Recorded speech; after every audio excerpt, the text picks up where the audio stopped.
Welcome back, RevDivers. We are super excited today because we're talking to you about something a little bit different. Today, we're going to be talking about not only technology, which we've talked about in the past, right? But we want to talk to you about the use of technology and technology innovation. But it's kind of a lot more than we could talk about in one episode, right? We don't talk to you for a long time. We talk to you for 10 or 15 minutes. So how do we get you a lot of innovation in a short period of time? For that, we had to go to the master of technology, in my opinion, which is Ed Marx. Ed, welcome to the show. You're very generous in your comments. Thank you so much. I'm super stoked to be with the other Rev Divers. I'm ready. We're excited to have you. And so the main reason we have you on the show, I met you a few years ago. We were working on a collaboration that you put together. It was a publication that you put together, and all of the proceeds for that publication went to charity, and you are doing it again. And I just want to give you the kind of platform to talk about what is this beautiful thing that you're doing. Yeah, well, thank you so much. And thank you for being a part of it. You were both part of the first edition and second edition of Voices of Innovation. So I happen to be holding the book in my hand, if you could see me. And it's coming out July 17th. So super excited. You can actually order now. You get some pre-orders going. But yeah, there's really 3 or 4 main reasons why we put together the book. First, it sort of happened, I want to say, maybe 7, 8 years ago. HIMSS approached me and said, Ed, would you write a book on innovation? Because I happened to serve at a couple of organizations where we did some pretty cool innovative things that were helping save people's lives. And so some big ones that people would know the names of, right? Yeah, it's all relative. I mean, everyone's doing good work wherever, whatever organization they might be part of. So in fact, it's the smaller organizations where I think the true heroes are. Yeah, the ones that you never hear about, and practices too, all the way. So I was approached and I said, yeah, I could write a book on innovation, but it'll be about 10 pages because it really has little to do with me. It has everything to do with the other people around me. And so they said, okay, yeah, we're sort of interested. So I thought, what if we invited all great innovative thinkers around the world to be part of the book? And they said, okay, yeah, let's do that. So that's what we did. So we put a call out to everyone that we could. And we said, hey, there's this framework for innovation. It came from HIMSS. It's a well-studied, well-documented innovation framework. And let's get stories around people who are actually doing it. And it's sort of related to one of these 8 stages of innovation. And so we put a call out. We had over like 150 responses of individuals and organizations writing essays. We picked the best 35 of those to be part of that first edition. Again, yours was one of them. And it made for this great handbook. And people were buying the book because their boss might say, Ed, I need you to be more innovative, or how come IT is not innovative, or how come revenue cycle is not innovative?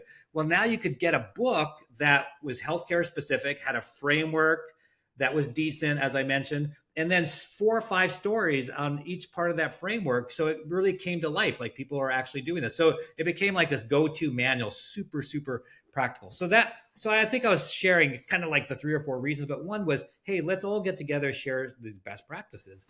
The second is it's great for organizational brands, right? If your practice is part of a book, if your hospital is part of a book, it's pretty cool. It's like you're adding value to the, sharing best practices around the world, and because we're helping people become more efficient with their practice, with their hospital, helping save lives, on the clinical side, all those good things.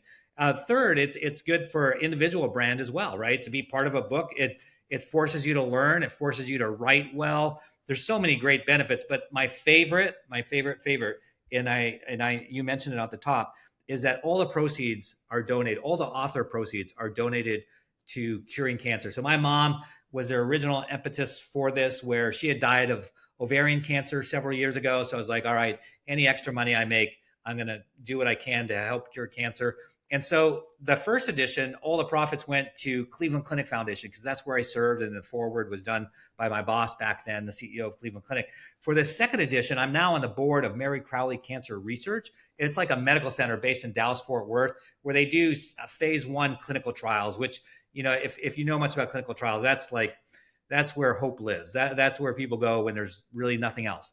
And so it's an amazing foundation. And so I thought, let's send all of our money there. So they wrote the introduction. They have one of the examples of innovation, very innovative, is in here as well, like yours. So those are like 4 reasons why so pumped about the book and happy to share it with people. Again, it's just so practical. So if you're ever struggling, like, how do I become innovative? Read the book and you'll get a lot of good ideas. Well, and that's exactly why I wanted to have you on the show, because I think that especially all of us folks in revenue cycle, we have these methods that are so tried and true, and we've been doing the same thing for so long. And there's, I think, more of a conversation happening now around why are we doing this way? What could we be doing different? And the beauty of this book, you guys, and I'm not just out here because I'm a part of this book, it's because I referenced the first one so much in my own career and in providing advice to people that I mentor.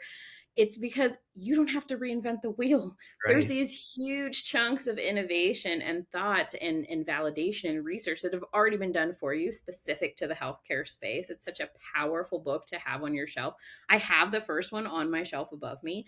And you guys can go back in different RevDive episodes and see it's always been there. It's a great thing to have just kind of in your arsenal. So just to add point, when you're talking about revenue cycle, what can we be doing differently? There's so many different applications. And so I have to ask, like, specifically for our rev divers, because they are typically, they can be, I should say, very adverse to technology and the use of technology. And I know that some of that has changed since the pandemic, but do you have any advice for people who are kind of fearful of technology? Yeah, my advice is just to go and use it yourself. And don't think about healthcare or rev cycle, but leverage technology wherever you can on a personal level. I always say to be innovative, you have to be innovative. So if you're not innovative, it's hard to lead innovation at work and rev cycle. So do everything you can to stretch yourself. For me, I have to give all the credit to my kids. I know you have several kids. I have 5, and they're the ones that push me with tech, right? They're all grown now, but along the way, that's how I learned about social media, and that's how I got involved with social media. I bought a car that had some voice capabilities I knew nothing about. They figured it out and taught me. They were the ones that were like, "Hey, why are you printing off boarding passes when there's an app for that?" All that kind of stuff early on. So I just became more interested in tech and less afraid of it by using it in other areas of my life. And then it became a natural thing. I'd start thinking, why don't we do this in healthcare? Wait, they're paperless in the airline industry. Why can't we be paperless in our office? So that's how it sort of happens. And so that's the recommendation I give is, hey, just go, don't leave your job aside for a second and just become more innovative, leveraging tech on the outside of your job. It'll naturally come back in and impact your work. I love that comment of like they're paperless in the airline industry. Why aren't we paperless here? We talk a lot about that in RevDive because we're still so heavily reliant on fax machines in Yes. healthcare. And it's so much to do with revenue cycle, right? It's because we're trying to get a referral or a prior authorization in or something like that. And it's almost, I feel like the Rev Divers, we're the ones holding on to the fax machine. And my daughter's high school just announced last year that they were like 99.7% paperless or something. Awesome. And I'm like, man, we've got to catch up in healthcare. So we all really need to be doing our part and looking at these different ways that we can be innovative in healthcare. And so one of the things that I like to tell them about, I like to talk about like cool things they may not have heard about in technology, cool things tech can do, just stories that I've heard or seen. And like one of them was I went to a clinic where when a patient called in on their cell phone, it launched their medical record on the next screen. Like it did that matching in the background. Is there anything super cool that you have seen recently, whether it's related to rev cycle or not, that was just cool that you want to share? Yeah, something called Scrappy innovation. So that came out in the book, and I give credit to Metro Health out of Cleveland who wrote about it. I don't think they invented it, but they were the ones that brought it to my attention. It's in the book. It's this whole concept of you don't need a lot of money to do cool things with tech innovation. And the example you just gave is a good one. So yeah, part of me wants to tell you about all this cool hospital home or transcontinental surgeries, to replace mitral valves that, that were in our plans and things that we're about to launch. because those are pretty cool, but they're not the everyday stuff that matters to the masses, you know. And so it's the simple things, and so I was really, you know, going back to the practice side. I was speaking recently with an administrator for the largest neurology practice in the country, and he was sharing with me Scrappy innovation, where, like your example, you know, people didn't want to go to a portal, right? The portal adoption rates aren't always that high, and or as high as you'd expect them to be. But if you just text them a link and someone hits the link, they hit it 90% of the time and open up whatever check-in or whatever registration, whatever process you need them to you know, engage in. So they have over 90%. Whereas with the portal, you know, depending who you read, it might be, at least on the hospital side portals, it's about 43%. So Oh yeah. that's 48. Oh, So no, I'm saying it's definitely in the 40s. It's very yeah, low. yeah, it's low, right? Yeah, it's for the last I saw is 43%, and so they're getting over 90% just using, you know, texting and chat bots is another one. So sometimes I think we over engineered ourselves, and so I think going back to simplicity, because the over engineering stuff's cool for maybe a super techie person, but you know, when you think about the average patient, you know, maybe not so cool. So, but you still need to take them on the technology, you know, journey for obvious reasons. So I think those are a couple just sort of simple things that really can make a keen difference. I think that that is a salient point, and I think that that's perfect also for this audience. Like, use those simple ways that you can, you know, adhere the technology to what you're doing. I speak with a lot of practices, and they're always, you know, those conversations of, we need all of our employees to be working at the top of their license, right? We need our advanced practice providers working at the top of their license. And I always come back with the question, are you using your technology to the top of its Yeah, capability? good one. And it's often not happening, right?